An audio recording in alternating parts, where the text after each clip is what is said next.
یہ دیکھیے درگاہ میں زیارت کے لیے جانے کے لیے پھول نقل تبرکات اگربتی عود وغیرہ لے کے جا سکتے ہیں. یہاں پہ غلاف وغیرہ یہ دیکھیے یہاں سے بھی یہ قدیم دکانہ ہے. یہاں سے بھی تبرک چادر السلام علیکم ورحمۃ اللہ عود اگر غلاف وغیرہ. لوگ دیکھ رہے ہیں یوٹیوب چینل حیدرآباد رفیق.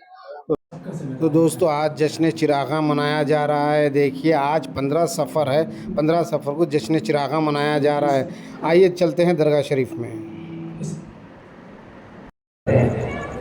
سماج میں رہنے والے ہر فرد پر دوسروں کے متعلق شرعی قانونی و اخلاقی حقوق عائد ہوتے ہیں. اسی مناسبت سے میں قرآن پاک کی وہ آیت یہاں پیش کروں گا جس میں سماجی حقوق کو اللہ تعالیٰ نے بندگان خدا پر عائد فرمایا ہے. سورہ نساء کی آیت نمبر 36 میں اللہ پاک کا ارشاد ہے اعوذ باللہ من الشیطان الرجیم بسم اللہ الرحمن الرحیم وَاعْبُدُوا اللَّهَ وَلَا تُشْرِكُوا بِهِ شَيْئًا وَبِالْوَالِدَيْنِ إِحْسَانًا وَبِذِي الْقُرْبَى وَالْيَتَامَى وَالْمَسَاكِينِ وَالْجَارِ ذِي الْقُرْبَى وَالْجَارِ الْجُنُبِ وَالصَّاحِبِ بِالْجَنبِ وَابْنِ السَّبِيلِ وَمَا مَلَكَتْ أَيْمَانُكُمْ إِنَّ اللَّهَ لَا يُحِبُّ مَن كَانَ مُخْتَالًا فَخُورًا. اس میں ایک کے متعلق دوسرے بندوں کے حقوق سمجھائے گئے اور ان کے ساتھ نیکی و حسن سلوک کا حکم دیا گیا. لفظ سماجی کے علاوہ عنوان مقالے میں دوسرا لفظ روحانی ہے جو روح سے تعلق رکھتا ہے اور جس سے متعلق سورہ بنی اسرائیل کی آیت مبارکہ میں نے اپنی گفتگو کے آغاز میں پڑھنے کی سعادت حاصل کی. دراصل السلام علیکم ورحمۃ اللہ وبرکاتہ. الحمدللہ آج ہم حیدرآباد دکن حضرت شارد القطار رحمۃ اللہ تعالیٰ علیہ کا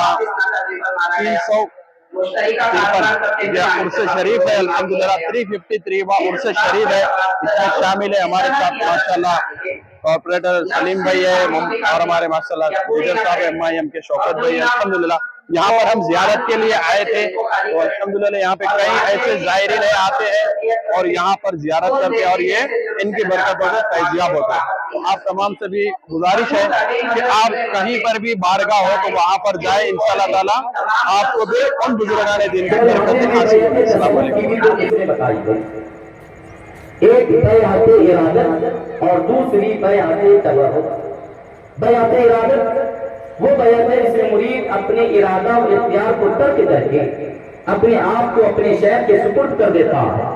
اس بیعت سے متعلق اعلیٰ حضرت امام احمد رضا خان بریلوی رحمۃ اللہ تعالیٰ لکھتے کہ بیعت ارادت کے اپنے ارادہ و اختیار سے باہر ہو کر اپنے آپ کو شیخ مرشد حاضی برحق واصل بحق کے ہاتھ میں بالکل سپرد کر دے.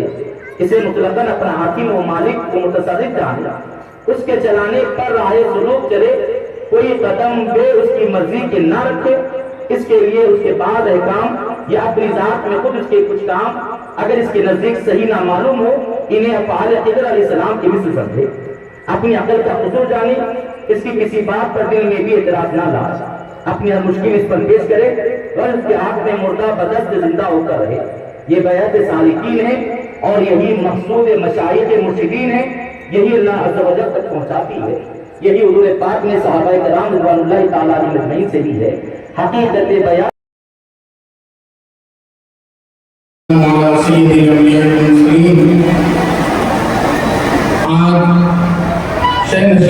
تشریف فرما حضرت العلامہ زعیم الفقہ مولانا مفتی خلیل مصعب قبلہ امیر جامع نظامیہ اور شیخ جامع نظامیہ اور دیگر علماء کرام, مشائخ اعظام اور آج کے مقالہ نگار حضرات, آپ تمام کا میں 353واں عرس شریف نبیر خواجہ دکن حضرت خواجہ بندہ نواز یسو دراز پیشہ راجو محمد حسین اللہ رحمۃ اللہ علیہ میں آپ تمام کا استقبال اور خیر مقدم کرتا ہوں.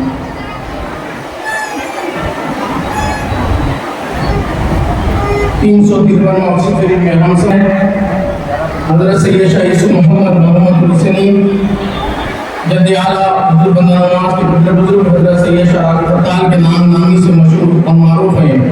آپ کی ولادت و سعادت 1002 ہجری میں بیجاپور میں ہوئی اور اپنے والد ماجد حضرت سید شاہ سفیر اللہ حسین فتح رحمۃ اللہ علیہ میں آپ کی تعلیم و تربیت کا آغاز ہوا اور اپنے وقت کے عالم صوفی مرشد عظیم گزرے ہیں. آپ سے فیوز پائے ہیں کئی لوگ علمی ورثے میں عارفانہ اور ادبی تصنیف چھوڑی ہیں جو ایک عظیم نصیحت ہم سب کو دیتی ہے. عرس شریف کے موقع پر خصوصی واعظ، نصیحت، قرآنی تلاوت، نعت وغیرہ کی محفل کا اہتمام کیا جاتا ہے اور برسوں برس سے ایک علمی مذاکرہ کا بھی انعقاد عمل میں آتا ہے. عوام الناس کے معلومات اصلاح کے واعظ تقریر اپنی جگہ ایک اہمیت رکھتے ہیں. علمی اعلیٰ تحقیقی مواد کا تحفظ، تحقیق، معلومات، مقالے بڑی اہمیت کے حامل ہوتے ہیں. اس ذمہ داری کے احساس میں میرے والد ماجد حضرت سید شاہ محمد راج حسین ثانی صدر نشین متولی آستان عالیہ مرحوم اس سیمینار کا عروج دیا. یہ عاجز بھی انہی کے نقش قدم پر چلتے ہوئے اس کو جاری اور رکھنا اپنا فرض سمجھتا ہے. اس کے ذریعے ایک علمی خدمت ہوتی ہے.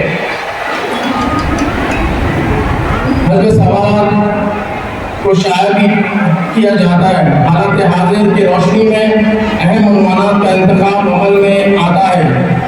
چنانچہ آج کے ساتھ فتح رحمۃ اللہ علیہ کی سماجی اور روحانی خدمات موجودہ دور میں قتل و غارت کے اسباب، اہمیت، بیت کی ضرورت، شیخ طے کیے گئے ہیں. جامعہ نظامیہ اور جامعہ عثمانیہ کے فارغ التحصیل علماء دانشور موقع شخصیت کو مدعو کیا گیا ہے. انشاءاللہ آپ حضرات نے مولانا مفتی خدیم صاحب قبلہ سے ایک مقالہ سنائیں گے. برادر خود مولانا سید شاہ فخر اللہ حسینی ایڈوکیٹ ہائی کورٹ سے اور ہمارے منتظم اظہر جنری صاحب تمام کا شکریہ ادا کرتا ہوں جو عرس شریف کے جو انتظامات ہیں اس میں بڑھ چڑھ کر حصہ لیتے ہیں اور ہم سب حضرت کی خدمت کرنے کا ہم کو موقع ملتے ہیں. آپ تمام کا شکریہ.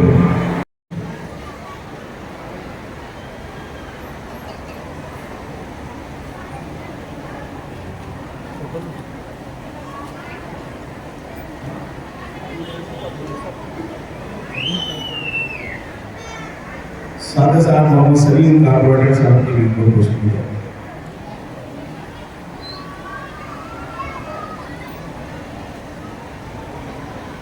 حضرات انشاءاللہ نماز عشاء مجلس مذاکرات کے اختتام پر ادا کی جائے گی. نماز عشاء مجلس مذاکرات کے اختتام پر ادا کی جائے گی انشاءاللہ. آئیے اس سلسلے کو میں آگے بڑھاتے ہوئے حسن محمد نشرالدین صاحب کی بھی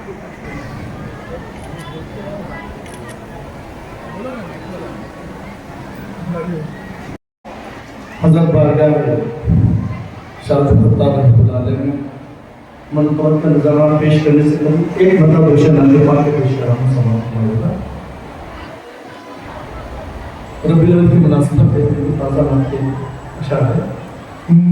نور حق تعالی ہے، نور حق تعالی ہے، گود میں حلیمہ کی نور حق تعالی ہے، گود میں حلیمہ کی نور حق تعالی ہے، گود میں حلیمہ کی تو جہاں کا آقا ہے، گود میں حلیمہ کی دو جہاں کا آقا ہے، گود میں حلیمہ کی چاندنی ٹپکتی ہے جس کے نوری تلووں سے، چاندنی ٹپکتی ہے چاندنی ٹپکتی ہے جن کے موری تلوے سے سب نے ان کو دیکھا ہے گود میں حلیمہ کی سب نے ان کو دیکھا ہے گود میں حلیمہ کی کیا سمجھتا ہے رب نے جن کو قرآن میں پیار سے پکارا ہے رب نے جن کو قرآن میں پیار سے پکارا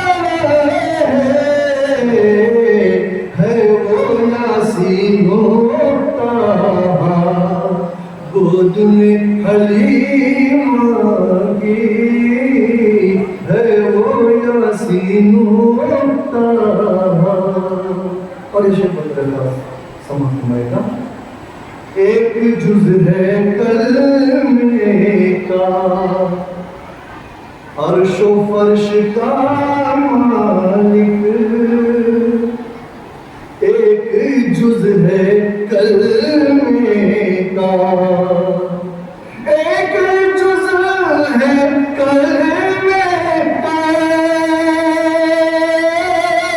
عرش و فرش کا مالک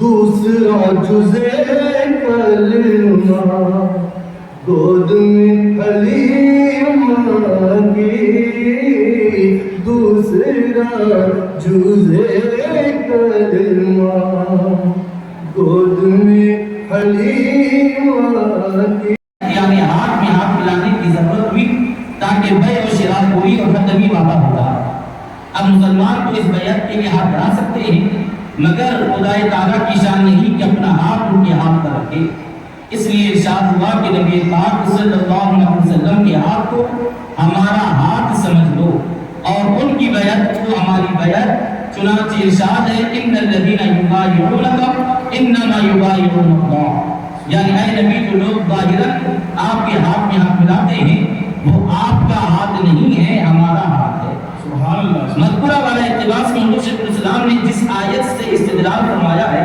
اس سے چند فائدے حاصل ہوتے ہیں نمبر 1 بیعت کا ثبوت 2 بیعت کے وقت ہاتھ میں ہاتھ ملانا نمبر 3 نبی کی بیعت اللہ کی بیعت ہے نمبر 4 بیعت کرنے والوں پر اللہ کا دست قدرت ہوتا ہے علاوہ اس کے اس آیت مبارکہ سے جہاں یہ بات واضح ہو چکی ہے کہ رسول اللہ صلی اللہ علیہ وسلم کی بیعت اللہ کی بیعت ہے وہی بیعت کی عظمت اور فضیلت بھی ثابت ہوئی ہے کہ اللہ نے بیعت کے اس عمل کو رسول اللہ صلی اللہ علیہ وسلم کے ساتھ ساتھ اپنی ذات سے بھی منظور فرمایا ہے اس طرح بیعت لینے کا یہ عمل سنت رسول ہونے کے ساتھ ساتھ سنت الہی بھی ہوا اس طرح اس کی عظمت یوں بھی سمجھی جا سکتی ہے کہ پورے قرآن مجید میں کوئی عمل ایسا نہیں ہے جو اللہ اور نبی صلی اللہ علیہ وسلم دونوں کی سنت پر آتا تمام اعمال کون ہیں جس کو نبی نے عمل کر کے دکھایا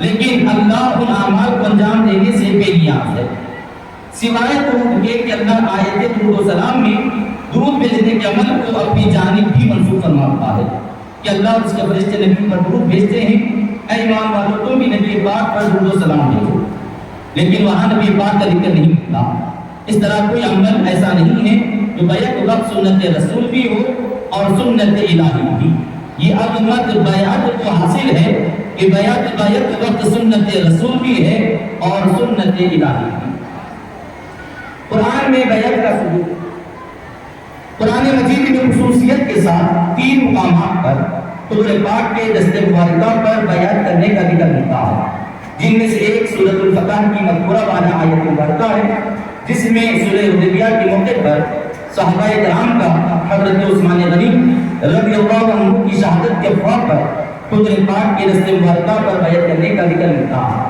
سورۃ الفتح آیت نمبر 10